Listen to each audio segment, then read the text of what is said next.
þarna var tæpt á ýmsu sem að þótti athyglisvert og vera með merkilegri fréttum ársins. Ein af þeim klárlega lekamálið. Þess vegna ætlum við að ræða hér við þá tvo blaðamenn sem að báru hitann og þungan af því að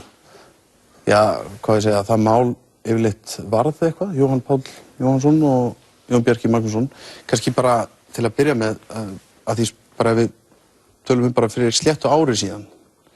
Þá svona var málið sem rétt að byrja að gerjast og það hefði svo sem eiginlega engin fjölmiðill fjallaði nema þið þá sáuð þið fyrir að þetta hefði þessar afleiðingar sem það síðan hefur haft? Nei, það náttúrulega tóku við alls konar óvæntar vendingar eftir því sem málinu vatt fram. Ég held að enginn hafi séð fyrir að ráðherra færi að skipta sér af störfum og eiginlega bara hrekja Stefán Eiríksson lögreglustjóra úr embætti. Við kannski það sem við sáum í upphafi var að okkur fannst þetta vera ákveðið stórmál sem hafði átt sér staðna og það var kannski aðrir fjölmiðlar voru ekki mikið að fjalla þetta til að byrja með og okkur fannst, við sáum það að þarna hefði eitthvað alvarlegt átt sér stað innan skrifstofu ráðherra og fylgdum því svolítið eftir. Og okkur fannst strax svo athyglisvert hvernig öllum átti vera ljóst að það hafði verið framið lögbrot á vakt Önnu Birnu Kristjánsdóttur.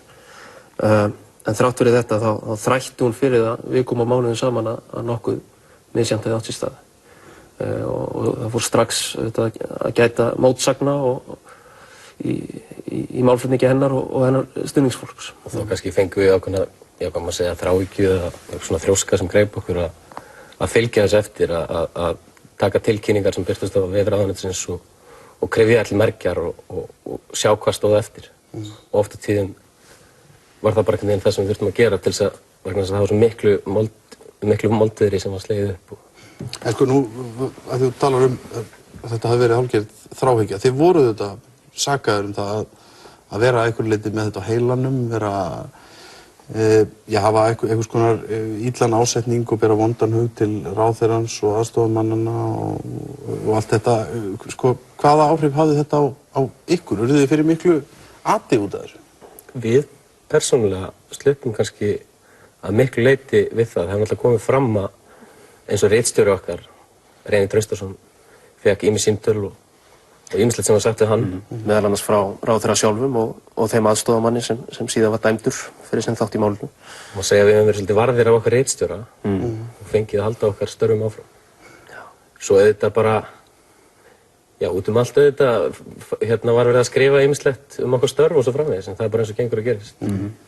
En svona kannski, að því að nú málið svo sem heldur ekki alveg búið, en svona kannski, lærdómurinn af þessu fyrir samfélagið og fjölmiðla og fleiri, hver haldið að hann sé og haldið þetta komið til með að breyta ykkur, svona hefðinni eða því hvernig litið á þessa hluti til þess?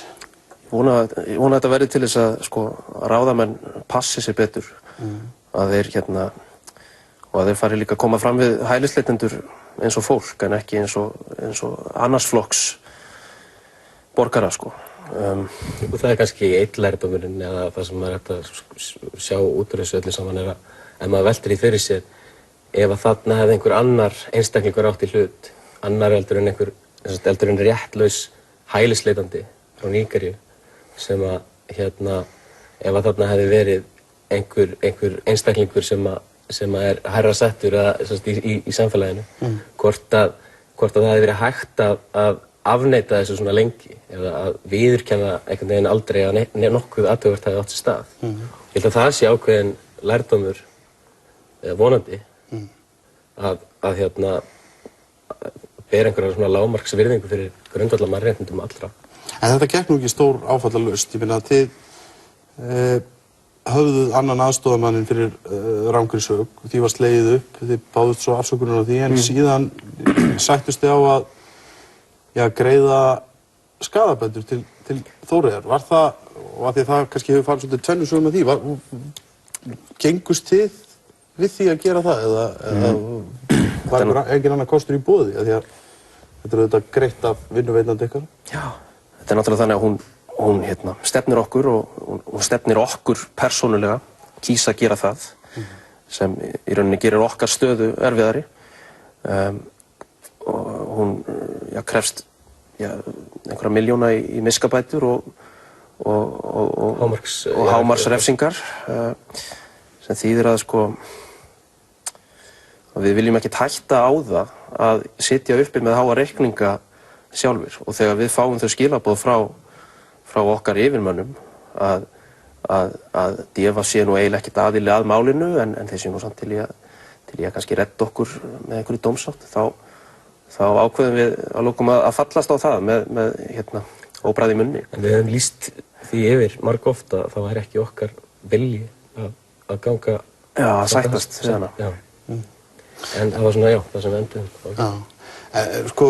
Af því það talaði um sviptingar í þessu máli, þá hafa nú líka verið sviptingar á ykkar vinnustað og síðast núna í dag, nú er enn einu sinni skipt ritstjóra, Hallgrímur Thorsteinsson hættir, Kolbrún Bergþórsdóttir og Eggert Skúlason taka við. Þá voru einhverjir sem mistu vinnuna, kannski bara fyrst þið eru með vinnu ennþá eða eitthvað? Ég veit ekki betur. Já. En þetta er svolítið merkilegt. Þetta er búin að vera svona brandari inn á ritstjórnarskrifstofunni hvort Eggert Skúlason verði ekki gerður ritstjóra. Af hverju er það brandari? Því hann náttúrulega kom þarna inn og gerði svokallaða SWOT-greiningu á fyrirtækinu fyrir nokkrum vikum.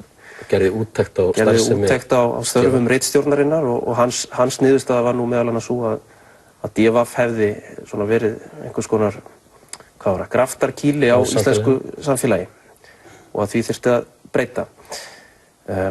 Og hann í sjálfu sér í þessi skýrsla sem var mikil hrákasmíð og gagnrýnd mjög, þar vegur hann að starfseiðri blaðamanna DEVAF mjög harkalega. Á ég þá að skilja það þannig að þið séu ekkert sérstaklega sáttir við þessi ritstjóraskipti? Það er náttúrulega mjög skrítið að Eggert Skúlason sé orðinn ritstjóri eftir að hafa vegið að okkar störfum og meðal annars í samtölum við blaðamenn, því að hann ræddi við alla blaðamenn úr blaðinu, þar sem hann er að gagnrýna sérstaklega til dæmis störf okkar Jóhanns og hversu margar fréttir við skrifum lekamálið. Það er mjög sérstakt að vita til þess að þetta verði yfirmaður manns. Og hann hlýtur þá að fylgja þeirri stefnu sem birtist í þessu plaggi hans, þessari SWOT-greiningu. Og breyta þá einhvern veginn stefnu blaðsins. En nú er ekkert líka vanur fjölmiðlamaður, starfaði lengi sem fréttamaður og var svona aðsópsmikill í því. Ég haldi að það muni hafa mikil áhrif að hann komið að inn og þarf eitthvað annað að búa baki en að Eggert vilji bara aftur fara að gerast blaðamaður og hætta að vera talsmaður einhvers. Ég held bara ef við skoðum feril alls þessa máls, eigendaskiptin og allt sem á undan hefur gengið, þá sé alveg ljóst að DEVAF mun breytast og miðað við það að Eggert Skúlason sé honum ritstjóri, þá tel ég alveg öruggt að DEVAF á morgun verði ekki það sama DEVAF og við höfum verið að starfa fyrir síðasta árið. Við sjáum líka hvernig fólk er fengið yfir af mokkanum. Það gengið fram hjá til dæmis Inga Frey, einum reyndasta og besta blaðamanni Íslands, og í staðinn er Hörður Ægisson af Morgunblaðinu skipaður viðskiptaritstjóri. Það er klárlega að eiga sér stað einhver stefnubreiting. Já, það þegar tíminn er að hlaupa frá okkur, þá allavega er þessari sögu greinilega ekki lokið, en þakka ykkur bara fyrir komuna í Kastljós. Þið fá okkur svona áramótahatt, mér skilst að þetta sé gríðarlega vinsælt núna.